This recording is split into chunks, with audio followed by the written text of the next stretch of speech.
What is going on, guys? Welcome back to the channel, and in today's video we're going to be exploring the Premier League and reacting to my 2020-2021 predictions.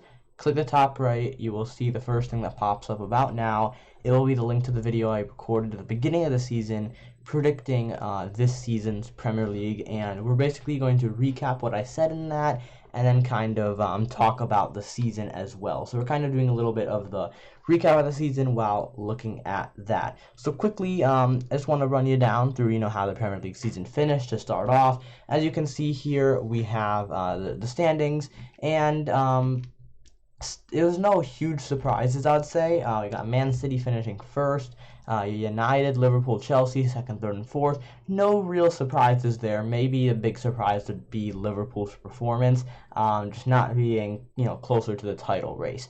Leicester and West Ham get fifth and sixth, which could be a bit surprising given the fact that Tottenham and Arsenal both miss out on the Champions League and Europa League, with Tottenham getting the Conference League, which is a new thing next year, and Arsenal just missing European competition altogether.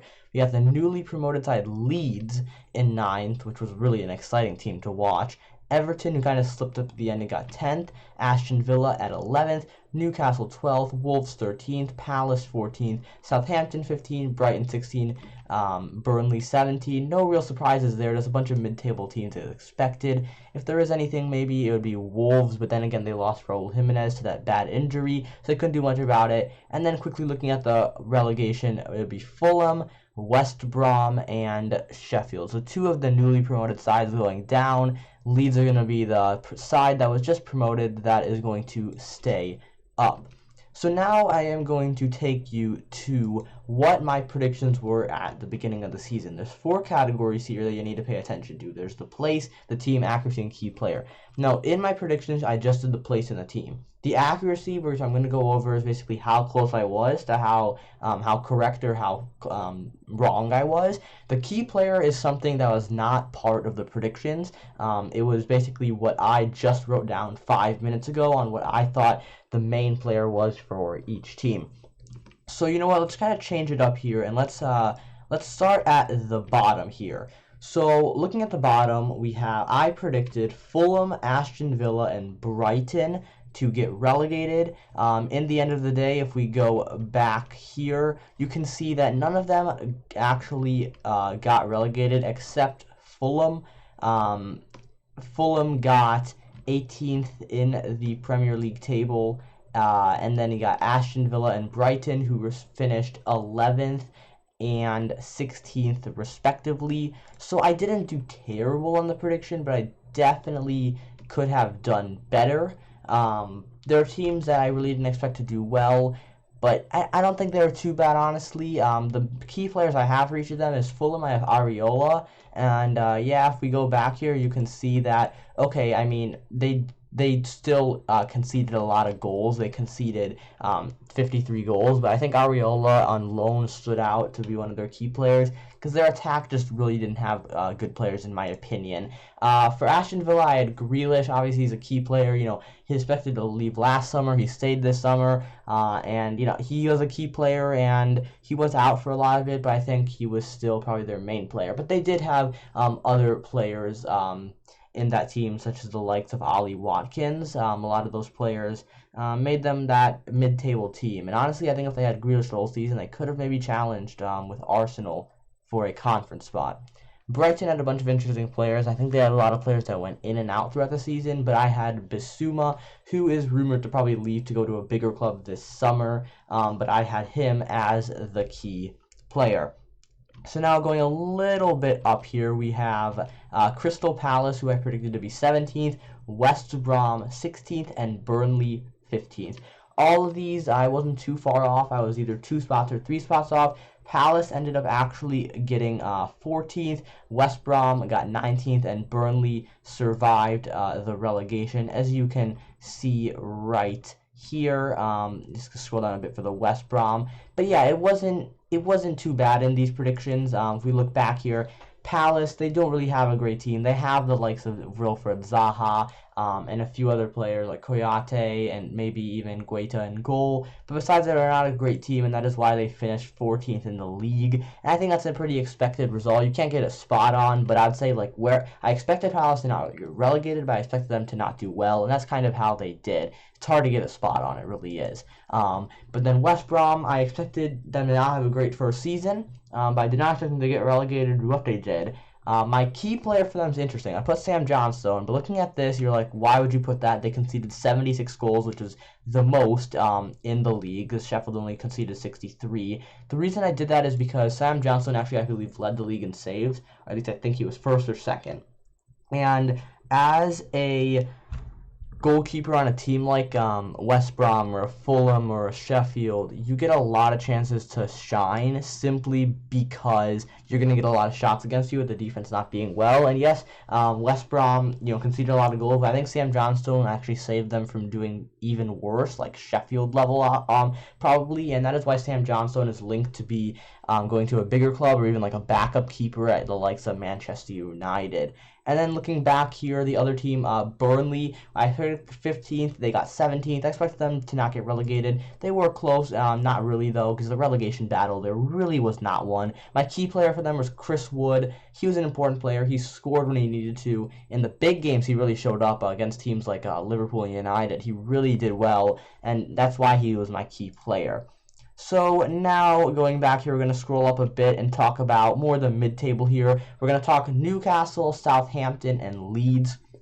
So Newcastle I had finishing 14th, Southampton I had finishing 13th, and Leeds I had finishing 12th. So Newcastle and Leeds I a little bit underestimated. Newcastle ended up finishing 12th, with Leeds finishing 9th.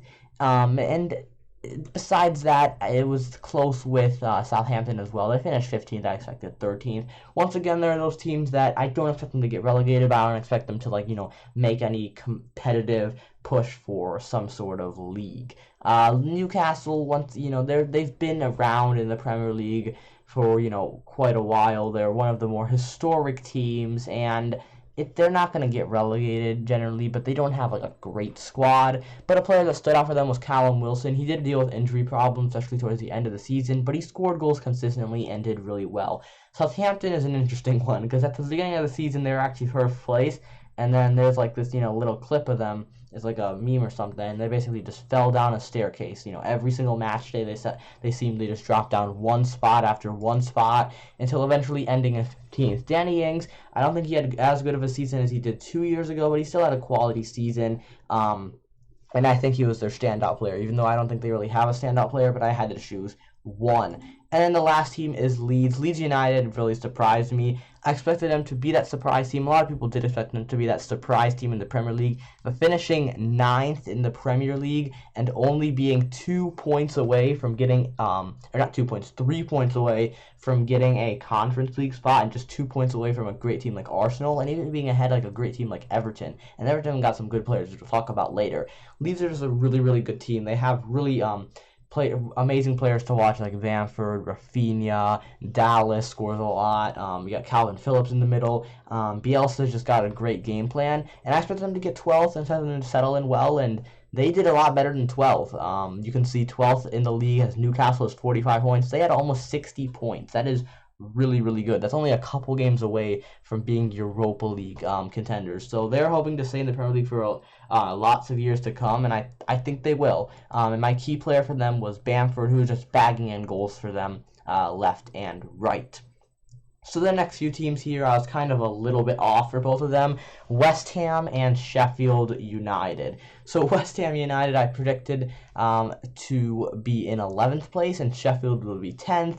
And they kind of ended up being on opposite sides of the table. Sheffield ended up finishing 20th. At one point, they had an historic, terrible season, but eventually they started picking up points towards the end, so it wasn't that bad. On the other side, we have West Ham, who literally finished 6th. They got a Europa League, not just a Europa Conference League, but a Europa League spot. They did really well, and they were in the hunt for Champions League football for a bit, but eventually that could not all come to be. And talking about West Ham, they have really good players. Lingard being loaned out in January was a big one. He was, I think, he was like player. He got Player of the Month, I believe, in April or March, and he was contender for a couple Player of the Months. And I think he was, for a couple spans of a month or two, he was the best player in the league. But they also had other great players like Cresswell, who was actually part of a pretty solid defense. And then they had Antonio, who had a little bit of injury problems. But they just had a strong team all around, and seeing them in the Europa League is really, really cool to see. Sheffield United, on the other hand, we know their first season back in the Premier League last season, they were on course to possibly get a Europa League spot. They kind of choked that out and got like 8th or 9th, and I expected them to stay a little bit up there at 10th place, but they decided to have a terrible season, one of the worst starts ever. And I think at one point they were worse than Derby, and they beat Manchester United, which we don't want to talk about. And then they started, picking up some results here and there, and they ended up getting 20th place, though it didn't really mean much, as they finished last with just 23 points in 38 games. They're actually pretty close to Fulham and West Brom in points, but it's because they just, at the end of the season, they played a lot of teams that just didn't need to do much, so it's hard to explain, but they just did not have a good season at all. So now moving up here, we're getting to the bigger teams. Let's go with 9th, 8th, and 7th here. We got Everton, Tottenham, and Wolves. I expected Everton to get 9th, and they ended up getting 10th. Tottenham I expected to get 8th, and they got 7th. Wolves I expected to get 7th, and they got 13th. So starting with Everton, I expect them to get 9th. They got 10th. They're actually doing a lot better than 10th out of the season, but they kind of let Leeds, Arsenal, and Tottenham catch them. At one point, Everton were in the race for Europa League and even slightly top 4. They had an amazing start to the season with the likes of Calvert-Lewin going off, and then the players started to regress a little bit or come maybe to a more realistic standpoint, and they actually finished with a negative goal difference. They're actually the highest team with that negative goal difference. They finished with 59 solid points, and they got 10th because of that goal difference. Leeds got 9th. That was pretty close in their prediction. My key player for them was Dominique Calvert-Lewin, simply because he did really well at the beginning of the season, and yes, he regressed, but I think he was still a key part to the beginning of the season, and that kind of propelled them, because if they were playing the way they did at the end of the season for the whole time, they could have finished around like 14th or 15th, because you can see their form at the end. They only had 2 wins in 5. The other teams around here I was talking about is Tottenham and Wolves. Tottenham I expected to finish 8th, and they ended up getting 7th. They couldn't quite get Europa League. Champions League, they're a bit a ways off. And they got the European Conference League, the first ever team in England to qualify for that, obviously, because it's the first year. And their key player, though, is absolutely incredible in the likes of Harry Kane, who did not just lead the league in goals, but also assists. And, he's been wanting to leave for a while, and he's rumored to leave to go to the likes of like the best teams in the world, like City or United, Barca, or something like that. We'll see if he stays. He could honestly stay because he's like, their Spurs are branding him like 150 million and things. But I kind of expected where Tottenham finished, just pretty similar, just one spot off. Wolves are an interesting one because I knew they're a really good team. Nuno, obviously, this is his last season. He had a sending off game against United, even though they lost that. But Wolves, it's hard to judge their season. Yeah, they ended up getting 13th. I was 6 spots off, and they were basically a mid-table team. But they did not have Raul Jimenez for a lot of the season. They had Neto, who was kind of battling with injuries. Adama Traore battled with injuries, but also just had a poor season. So they had a lot of injuries up top, and so they had to rely on the likes of like Fabio Silva and newer players. And I just think with Raul Jimenez, honestly, with Raul Jimenez himself, I seriously think Wolves could have probably been like 9th or 8th. I think he was that much of a difference. But Wolves just could not get it going. Raul Jimenez, he's probably going to be back next season, but we'll see how much better or worse that he is after that. But players like Adama Traore did not do well at all. My key player for them, though, is Neto. He had a quality season for them. He showcased why he has a lot of talent and can be a great player for the future, but he did end up having a poor end to the season because of injury. Okay, so now we're getting into the top 6 here.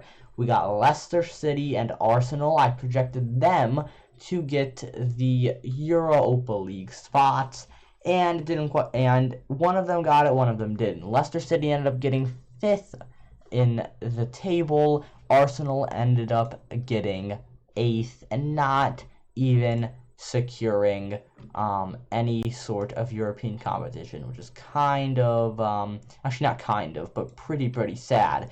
But looking at it, Leicester, they had one of the same seasons as last year, where they were top 4 for basically most of the season, and then they choked it in the final match days. Obviously, last year they choked it in the final match day. This year they choked it 2 match days before, and they ended up finishing 5th behind Chelsea and Liverpool. My key player for them was going to be Iheanacho.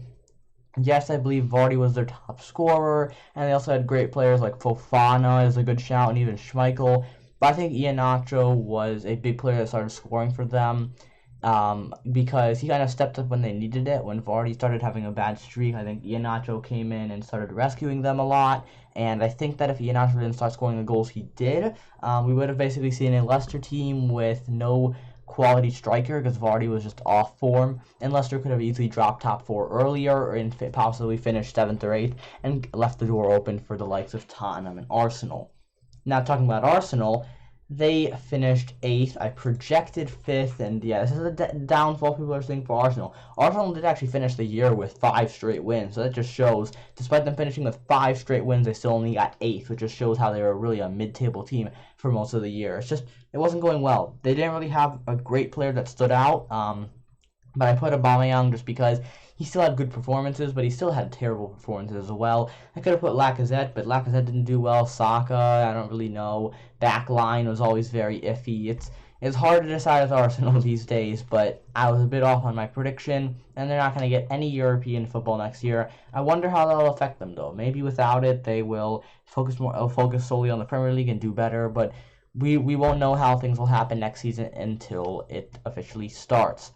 Now, the top 4 I predicted, I got it spot on. I got the 4 teams correct to the top 4. Liverpool, City, United, Chelsea.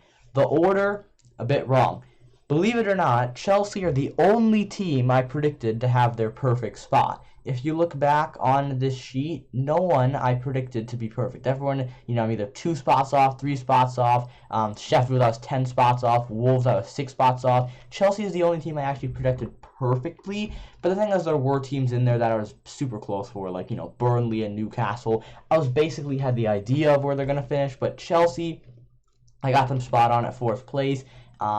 They had an up and down season. I'm actually recording this the day after the Champions League final, so I am a bit late on this, but that's all right. The sacking Lampard halfway through the season, but Tuchel came in. He did really well. They went on good form. They barely really lost. They drew a lot with Tuchel still, which is why they have 10 draws. But they didn't really lose that much. Obviously, they lost 2 in their last 5. Besides that, they had a very good defensive record. You can see 36 goals, only allowed, the second best defense in the league, only behind the champions, Man City. They had quality players. Obviously, Werner and Havertz, people said they didn't do well. Same for Ziyech. But, Christian Pulisic, a little bit of him. And N'Golo Kante, really, really good. But my player for them of the year key player is Mendy. That guy came from playing in the lower leagues of, I believe, France. And then all of a sudden, back up, because, their Kepa wasn't looking good. And Caballero was, a bit iffy and things like that. So they signed Mendy, and this guy was getting clean sheets left and right. He was on pace and doing better than Cech, the famous Chelsea goalkeeper. And yeah, he did really, really well, and I think he was a key part of their team. And I think he's really a future star. Hopefully I don't jinx it, because I really actually like him, even though he plays for Chelsea, and they got 4th. Then we have Manchester United. That's my team. I predicted them to be 3rd. Not biased, and they did better. Actually, last year, I predicted United to get 4th, and they got 3rd. This year, I predicted them to get 3rd, and they got 2nd. So they always do one better in the last 2 years. And it was, it was a steady season, you could say. They started really slow, if you remember, at the beginning of the season after like 3 match days. Like, United was 15th and City were 12th, but obviously after time went on, United got into the top 4 after like 7 match days. They were first for a bit, but then, squad depth and things, it's hard to stay first for a whole time. So they kind of slipped down to second, and they basically stayed at second for the rest of the season.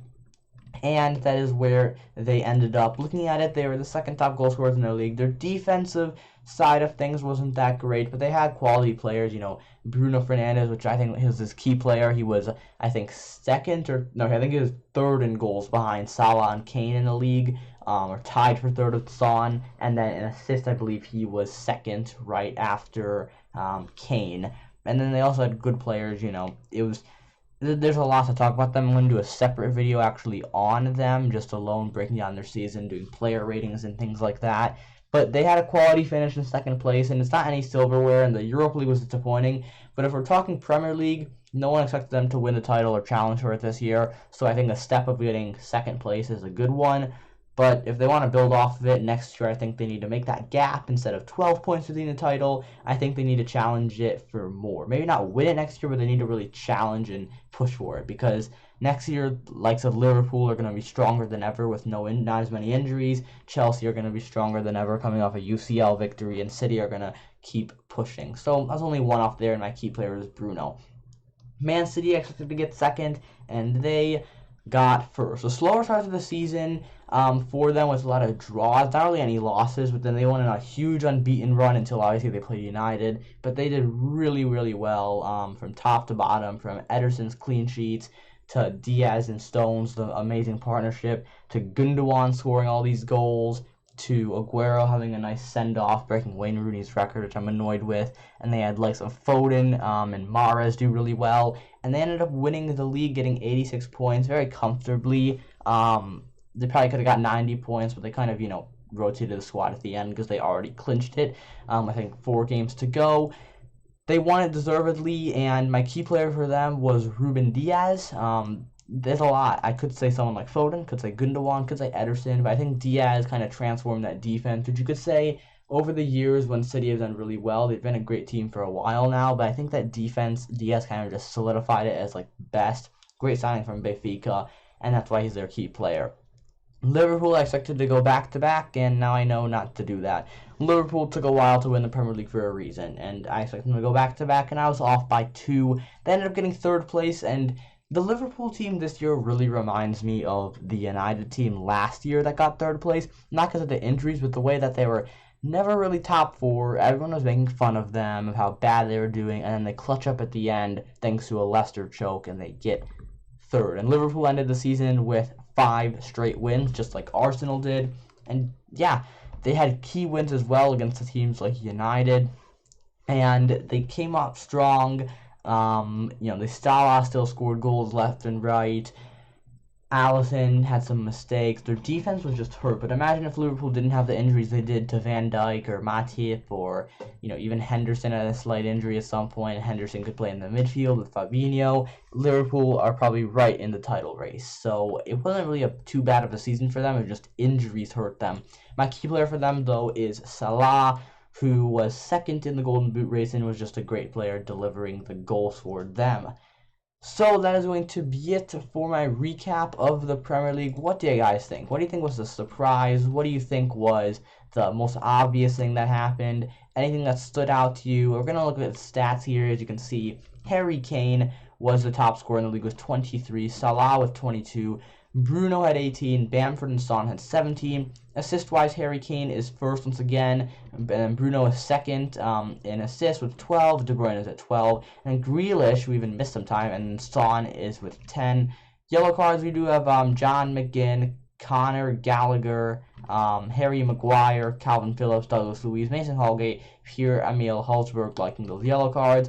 Red cards, Lewis Dunk is the only one to get multiple. That's going to be it for this one. I hope you guys enjoyed. We're going to do some more of this stuff in the future, especially with the season ending and things like that. The videos coming for the Euros, for United season, and even for the Green Bay Packers in the NFL. So if you guys enjoyed, subscribe to like the content, like the video if you like because that is what it's for, and I'll see you guys on that next video. Bye-bye. GGMU.